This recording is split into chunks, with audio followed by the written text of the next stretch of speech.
Hey everybody, welcome back to Season 2, Episode 1 of Food, Brew, and Barbecue, and today we're making Doubletree chocolate chip cookies.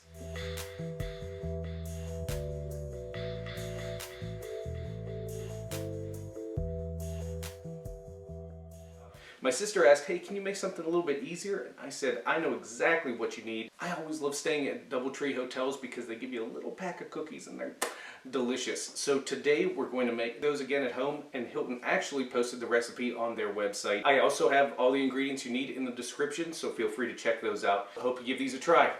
Like usual when making baked goods, we always have a dry team and a wet team. So we'll start with the dry team by combining 2.5 cups of flour, a half cup of rolled oats, 1 teaspoon of baking soda, and 1 teaspoon of salt, and mix those together to combine. Then for our wet team, we need 3/4 cup of sugar, 3/4 cup of brown sugar, 2 sticks or half pound of butter. Yeah, these are really tasty. I didn't say they were really healthy. 2 eggs, 1 teaspoon of vanilla, a splash of rum, 2 shots of vodka,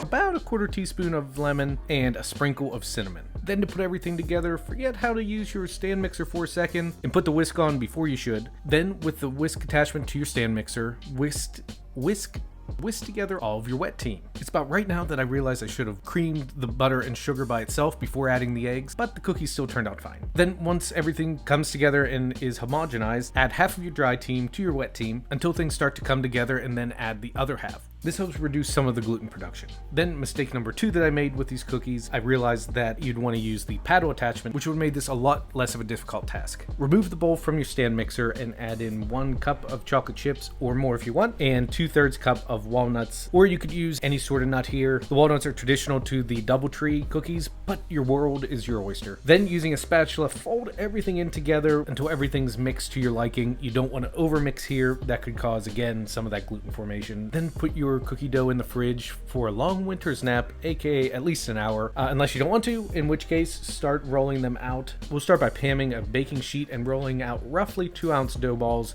which is about the size of a golf ball. Or if you have a kitchen scale, feel free to use that as well. Notice that I rolled some out in my hand and some have a rougher top. The rougher tops lead to a more rustic looking cookie, but if you like your cookie top smooth and even, then roll your batter balls out. Once everything's rolled out, make sure your cookies are spaced at least 2 inches apart each way, so that way they don't run into each other while they're cooking. Once you have everything rolled out, put your delicious cookie dough balls into a 300-degree preheated oven. Depending on the size that you made your cookies, it'll take about 20 to 22 minutes, and then feel free to do whatever you want. I was doing a voiceover until I heard the oven beep.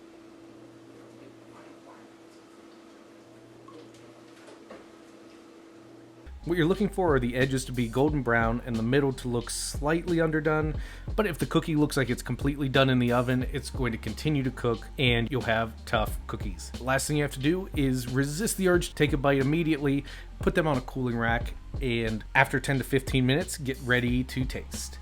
All right, the best time is now. We have all of these cookies.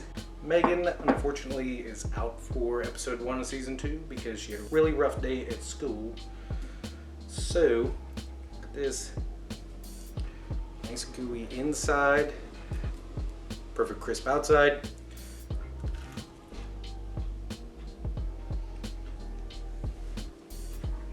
I typically don't like nuts in my cookies, but the walnuts do something here. Before I eat any more, I'm gonna take one up to Megan so she hopefully feels a little bit better. Don't miss out on these. And if you like what you saw, please consider subscribing. So with that, I look forward to cooking or baking with you again next time.